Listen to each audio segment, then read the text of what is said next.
La vie de la chair est dans le sang. Lévitique 17, 11.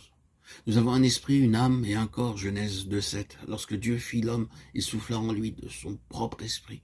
Les os, le sang et les muscles constituent le corps. Le raisonnement intellectuel, l'émotion, la volonté forment l'âme. La conscience, l'intuition et l'adoration sont les facultés de l'esprit. Ce sont les trois parties principales de l'homme, le corps, l'âme et l'esprit. La mort est entrée dans notre esprit ainsi que dans notre corps à cause du péché. Chaque pensée conçue, chaque parole prononcée et chaque action accomplie contre Dieu sont faites en tuant notre conscience. Si je désire mentir, ma conscience m'aiguillonne. Ainsi, pour mentir, je dois tuer ma conscience. Sans le savoir, nous apportons la mort dans nos esprits, par nos pensées, nos paroles et nos actes.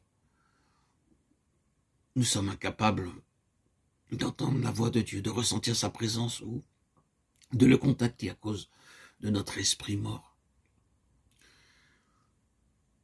Lorsque nous recevons en nous la vie de Jésus-Christ, nous subissons un triple changement. L'amour de Dieu ne peut être déversé que dans mon esprit.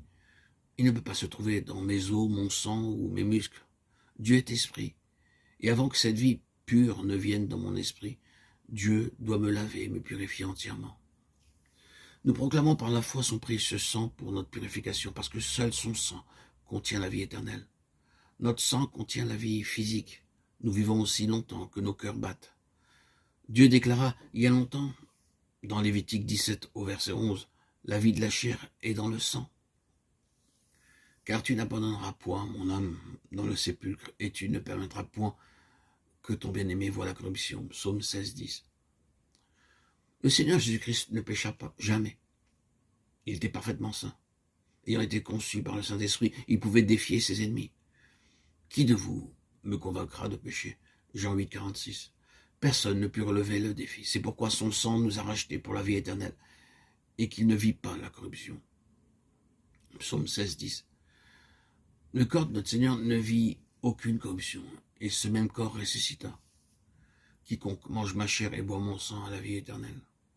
Nous recevons cette vérité par la foi, car par son sang, nous sommes purifiés et remplis de sa vie éternelle. Ce n'est qu'alors que nous sommes capables de ressentir la présence de Dieu. Dans cette vie nouvelle, nous constatons qu'une œuvre se poursuit aussi bien dans notre corps que dans notre âme et dans notre esprit. Lorsque nous sommes habités par l'Esprit de Dieu, alors nous pouvons entendre quotidiennement sa voix disant « Ceci est le chemin, marche-y. Mon fils, fais attention, prends garde. Mon enfant, viens vers moi. Laisse-moi te montrer quelque chose, laisse-moi t'enseigner quelque chose. »